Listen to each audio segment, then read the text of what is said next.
The evening sky was heavy with clouds, the kind that seemed to press down on the city and squeeze out every bit of warmth. A bitter wind rushed through the nearly deserted street, carrying with it scraps of paper and the smell of damp concrete. At the far end of the bus stop, on a cracked wooden bench, a young woman sat huddled into herself. Her knees were pulled close to her chest, her thin coat drawn tightly around her, as though it could shield her from the sharp, icy air. The coat was old, the seams fraying at the sleeves, the buttons mismatched and barely holding. Beneath it, her dress was simple and faded, its hem slightly torn, revealing legs wrapped in stockings with tiny runs that traced upward like delicate, uninvited scars. On her feet were shoes so worn that the soles seemed one more step away from breaking entirely. The girl pressed her toes together inside, trying to keep them from going numb. Her face told a quiet story of hardship. The soft curve of her cheeks was drawn in by hunger, her lips pale and cracked from the cold. She blinked against the wind, her lashes damp not just from the weather but from tears she refused to let fall. Strands of hair, dark, tangled, and damp, escaped the knot she had tied at the back of her head, whipping across her face as the wind grew harsher. She tried to tuck them back with shivering fingers, but even her hands looked fragile, as if the cold had stolen all strength from them. The bus stop itself reflected her loneliness. The overhead light flickered, buzzing faintly, casting uneven shadows across the cracked pavement. Posters for concerts and shops long closed flapped weakly in the breeze, their colors dulled by rain. Every few minutes, headlights would appear at the far end of the street, and she would lift her head in hope, only for the car to rush past without stopping. No bus had come for over half an hour. Commuters occasionally walked by, their coats thick, their scarves snug around their necks. They saw her, sitting there like a forgotten figure, but most looked away quickly, pretending not to notice. A few slowed, their eyes lingering with curiosity or pity, but then hurried off into the night. She wasn't new to this kind of invisibility, being seen, but never really noticed. Her stomach twisted, empty and aching. But she said nothing. She simply sat, her body shivering uncontrollably, her eyes fixed on the cracked pavement below her feet. Every once in a while, she whispered to herself, as if trying to convince herself she was still here, still alive, still holding on. It was then that a child's laughter broke the silence. High, pitched, light, and warm. It floated through the cold air like a small flame. The girl lifted her head, startled by the sound. Down the street, a little girl, no older than 6, was walking hand in hand with her father. The child's cheeks were rosy from the cold, her woolen hat with 2 floppy palms bouncing with each step. Her tiny boots left prints in the thin layer of frost on the sidewalk as she skipped along happily. Her father, tall and neatly dressed in a heavy overcoat, was speaking to her softly, though his words were lost in the wind. He guided her toward the bus stop, his gloved hand firmly holding hers. The young woman sitting alone stiffened, suddenly aware of her appearance, of the torn shoes and the ragged coat. She pulled the fabric closer around her, and lowered her eyes, wishing the shadows could hide her. But the child noticed. She stopped mid-step, tugging at her father's hand. Her bright eyes, filled with curiosity and innocence, locked onto the shivering girl sitting all alone. Unlike the others who had passed by, the child didn't look away. She stared open. Her head tilted ever so slightly, as though she saw something no one else could. The young woman, sensing the gaze, looked up hesitantly. For a moment, their eyes met. The wary eyes of someone who had lost everything, and the untainted gaze of a child, who still believed in miracles. The world seemed to still in that instant, the howling wind fading into a hush. The woman's lips parted as if to say something, but no words came. The bus stop, once just a place of waiting and despair, was about to become the beginning of something neither of them could have imagined. The cold air whipped around the bus stop, but the little girl hardly noticed. Her mittened hand slipped from her father's grip as she took a cautious step forward. The man, distracted by checking the time on his watch, didn't stop her at first, until he realized where she was going. The young woman, still hunched against the cold, blinked in surprise as the small figure came closer. Children didn't usually approach strangers, especially ones who looked as rough and broken as she did. She straightened slightly, pulling her coat tighter around her thin body, her mind racing. Should she smile? Should she look away? Shame pressed heavily on her chest. She didn't want a child to see her like this, weak and shivering. The girl stopped right in front of her, her head tilted back to look up with wide, curious eyes. They were a warm brown, glistening with innocence, framed by long lashes that blinked slowly against the biting wind. For a heartbeat, neither of them spoke. The little one just stood there, studying the stranger as though searching for something familiar. The woman's lips trembled, not just from the cold. "Hello," she whispered softly, her voice raspy, almost fragile, as if speaking hurt. The child didn't answer right away. She leaned in closer, standing on tiptoe, her mitten brushing lightly against the woman's frayed sleeve.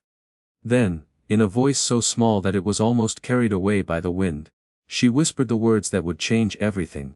"Can you be my mommy?" The world seemed to stop. The hum of the street, the rustling of the papers, even the faint buzz of the bus stop light, all of it fell silent.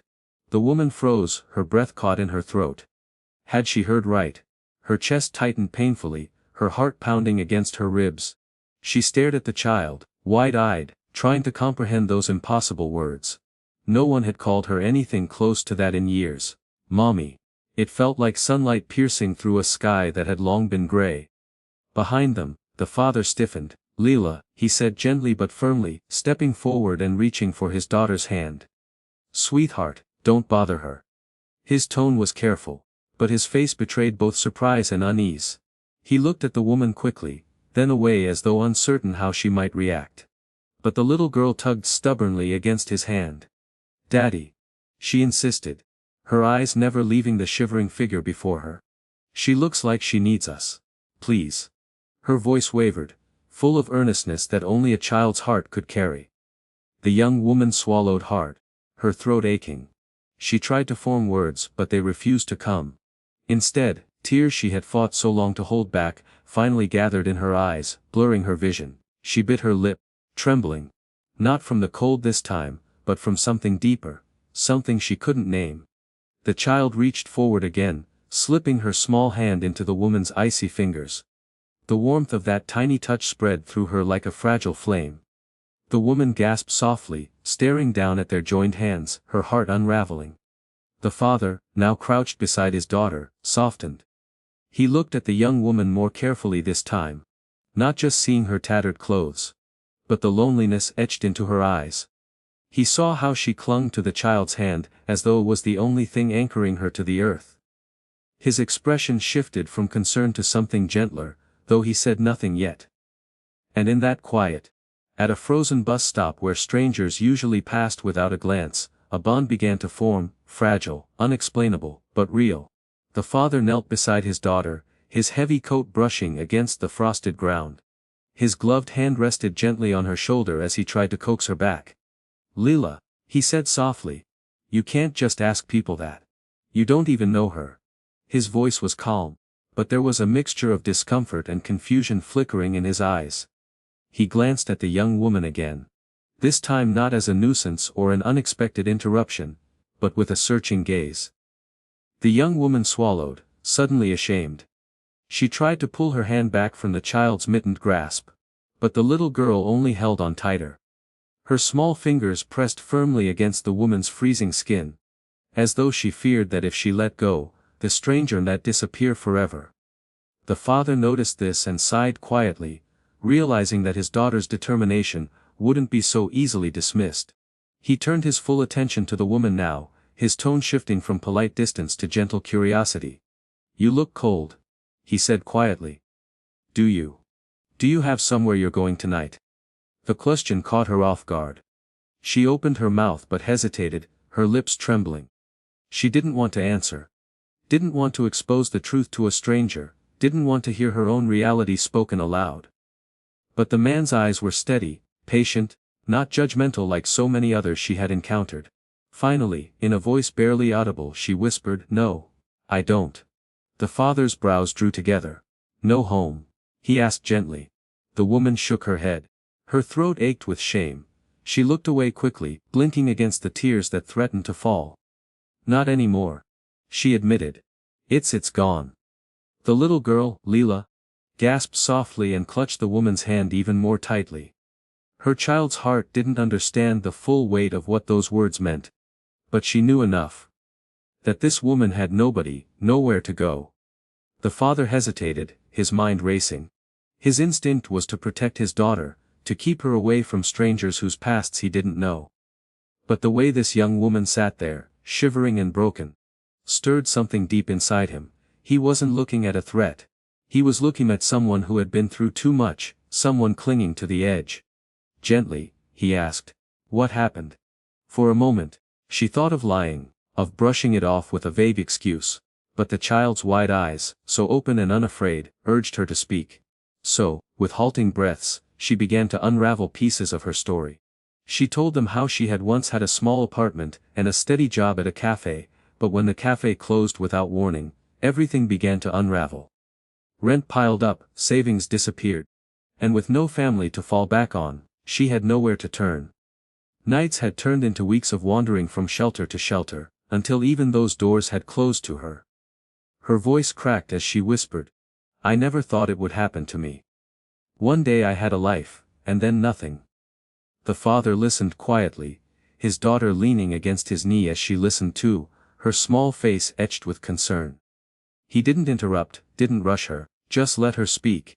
And in that cold night air, words the young woman had buried deep within her finally escaped. When she finished, silence stretched between them.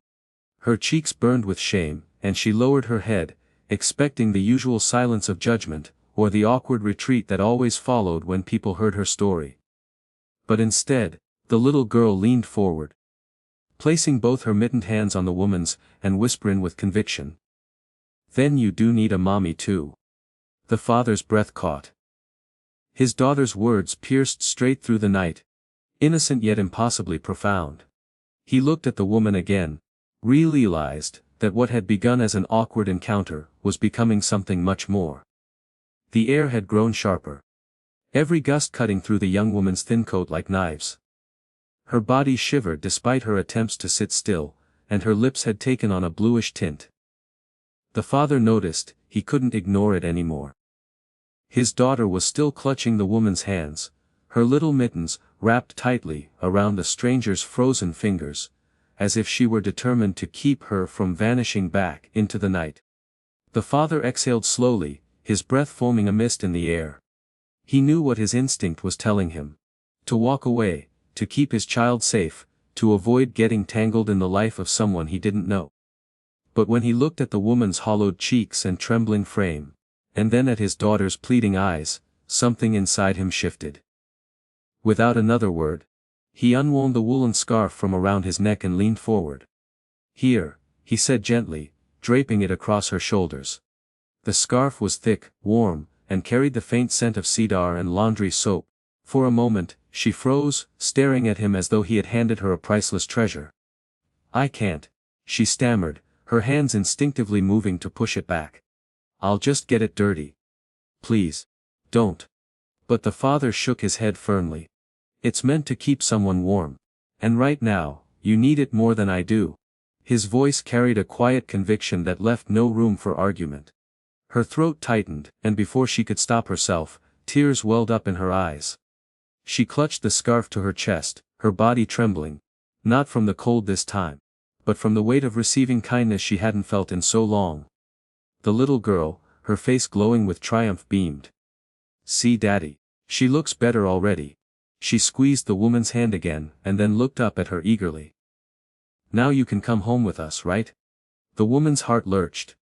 Home.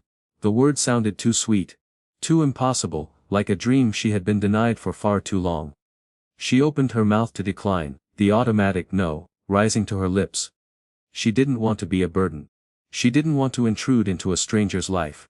But the father interrupted her hesitation. "She's right," he said softly. "At least come for tonight. A warm meal. A roof over your head. Nothing more. You shouldn't be out here in this weather." The woman shook her head weakly. "I don't want to cause trouble. You've already done too much." He cut her off with a steady look. "It's no trouble. We'll feel better knowing you're safe." Her resolve began to crack. She looked down at the child who was still holding her hand as if she were holding on to something precious. Those eyes. Pure. earnest, untainted by the world's cynicism, were filled with hope. The little girl whispered, "Please don't say no. I don't want you to be alone." That did it. The last of her resistance broke. With a trembling nod, the young woman whispered, "Okay, just for tonight." The father stood and offered his hand to help her up. She hesitated for only a moment before sliding her frail fingers into his strong grip. He lifted her gently, steadying her as she rose to her feet. She swayed slightly, unused to the sudden kindness, but the scarf around her shoulders, and the child's tiny hand in hers grounded her. As they began to walk away from the empty bus stop, the woman glanced back once. That lonely bench under the flickering light had been her world, her prison of despair. Now, with every step away from it, she felt something stirring within her. A fragile ember of hope, warmed not just by the scarf around her shoulders, but by the kindness of two strangers who had stopped to truly see her. The warmth hit her the moment she stepped through their front door. After days of sleeping in shelters, on benches, and under the open sky, the sudden embrace of heat felt almost unreal. The young woman froze just inside. Her shoes dripping faint traces of melted frost onto the hardwood floor, her body stiff as if afraid this comfort wasn't meant for her. "Come in, don't be shy," the father urged gently, closing the door behind them. His voice was calm, reassuring, though he himself still wasn't sure what this night would mean. He motioned toward the living room, where a soft golden glow from a lamp spilled across a plush rug and a comfortable sofa. The little girl pulled at the woman's hand, tugging her toward the warmth. "You can sit here," she chirped, patting the sofa cushion with both hands. "It's the softest." Hesitant, the young woman lowered herself onto the edge, her body rigid. She felt like an intruder in a world that didn't belong to her. Her eyes darted around, taking in the framed photographs on the walls, snapshots of birthdays, laughter, a smiling child held in her father's arms. Her throat tightened at the sight. This was what she had lost, what she thought she could never touch again: a home. The father disappeared into the kitchen. And soon the comforting aroma of food began to drift through the air. Roasted chicken, warm bread, and something savory simmering on the stove. The smell was so overwhelming that her stomach clenched painfully. She tried to hide it, pressing her hand against her midsection, embarrassed by the loud growl that escaped. But the little girl only giggled. "Don't worry," she whispered conspiratorially, climbing onto the sofa beside her. "Daddy always makes too much food. He says it's because I never finish my vegetables." The young woman let out a small, breathless laugh, the first sound of joy that had escaped her in months. It startled her. She pressed her fingers to her lips, as if afraid the fragile sound might break. Minutes later, the father returned with a tray. He set down a steaming bowl of soup, fresh bread, and a plate of chicken in front of her. "Eat," he said simply, but his tone was gentle, almost protective. Her hands trembled as she reached for the spoon. The first sip burned her tongue slightly, but the warmth spread through her chest like sunlight breaking through winter clouds. She ate slowly at first, afraid to seem greedy, but soon hunger overcame pride. She hadn't realized how starved she was until now. The little girl leaned against her side, resting her head on the woman's arm, as if she had always belonged there. "You eat just like mommy used to," the child murmured softly, almost to herself. The woman froze, spoon halfway to her lips. She turned her head, meeting the girl's sleepy eyes. "Your mommy," she whispered carefully. The father's gaze darkened briefly, a shadow passing through his expression. "Her mother passed away when Leela was very young," he explained quietly. "She doesn't remember much but—" He trailed off, not finishing the sentence. The room grew heavy with silence for a moment. The young woman's chest ached. She knew too well the hollow emptiness of loss. She reached down, brushing a strand of hair from Leela's forehead. "I'm so sorry," she whispered, her voice breaking with sincerity. But the child only snuggled closer, her small arms wrapping tightly around the woman's waist. "It's okay," Leela whispered against her side. "Because now I found you." She tilted her head up, her eyes shining with pure conviction. "You're my mommy now." The words hit like lightning, sharp and overwhelming, yet they filled the woman with a warmth she hadn't felt in years. Her breath caught, tears spilling freely down her cheeks. She tried to protest, to explain that she couldn't possibly fill that role, that she was broken and had nothing to give. But the child's arms around her silenced all arguments. The father stood in the doorway, watching the scene unfold. His heart twisted. At first, he had worried his daughter's innocent attachment would hurt them all. But now, looking at the way this fragile young woman cradled Leela, as if she were something precious and irreplaceable, he saw something different. A bond, a possibility. He didn't speak, not yet. He simply let the moment breathe, his eyes softening. Perhaps this meeting at the bus stop wasn't an accident. Perhaps it was the beginning of healing. Not just for the girl who had lost everything, but for the child who longed for a mother, and even for himself, who had quietly carried loneliness of his own. Later that night, as the little girl drifted off to sleep on the sofa with her small hand, still clutching the young woman's, the father brought her a blanket. "Stay," he said softly, his voice steady but kind, "just for tonight." She hesitated, staring at the warm home, at the child who wouldn't let go, and at the man whose eyes no longer looked at her as a stranger but as someone worth saving. With a trembling nod, she whispered, "Okay." And in that quiet moment, the bus stop's bitter cold seemed like a lifetime away. What had begun with a whispered question in the freezing night now felt like the fragile, beautiful beginning of something they had all been waiting for. A family.